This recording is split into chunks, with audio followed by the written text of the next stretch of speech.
Most of us find financial news exhausting. It arrives as a constant barrage of flashing charts and complex statistics that make the global economy feel like an impenetrable mystery. Professional analysts deal with this by ignoring almost all of that daily noise. They focus their attention on 5 specific indicators that reveal the true health of any society. Think of the economy as a patient sitting in a doctor's office for a routine physical. You don't need a doctorate in mathematics to diagnose what's happening. You just need to know how to read the 5 vital signs. Our first vital sign is production. In a medical checkup, this represents the patient's overall muscle mass and physical fitness. We weigh this using GDP, or gross domestic product. It measures exactly how many goods and services an economy creates year after year. The second vital sign is debt, which acts like the economy's cholesterol. Some debt is actually helpful, like borrowing to build a new factory. But too much borrowing clogs the system and makes it harder for the body to function.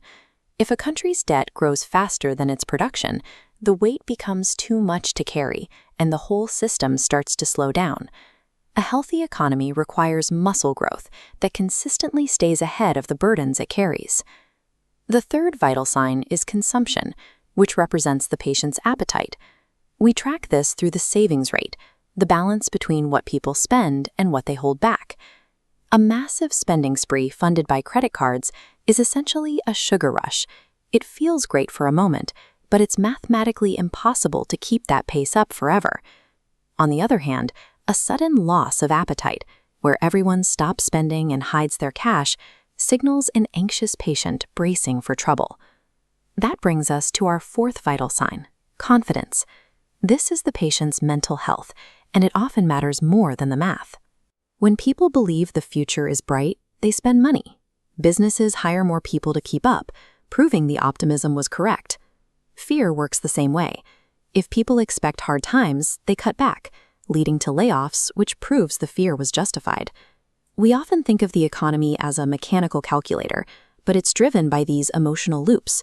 What we believe about the future actually helps create it. The final vital sign is currency, representing the patient's internal body temperature. Inflation is like an economic fever. A low, steady temperature is healthy, but a rapid spike means the money in your pocket is losing its strength. It buys less today than it did yesterday. If a currency's value is swinging wildly, the patient is in critical condition, no matter how strong their other vitals might look. To see this framework in action, we can check the vitals of the United States between 2017 and 2019. Production was growing, debt was stable relative to the size of the economy, and consumption was sustainable. People felt confident, and the currency temperature was a steady 2%. The diagnosis back then was a healthy boom. There was no immediate reason for the government to step in and try to change how things were running. But we can also use these same questions to understand why ancient empires fell, like Rome around the year 300. Rome's vitals were failing. Internal production had stalled, the government was buried in debt from military costs, and the people had lost all confidence in the future. The terminal symptom was the currency. Leaders kept reducing the actual silver content in these coins until the money was virtually worthless, and the whole economic system collapsed into bartering.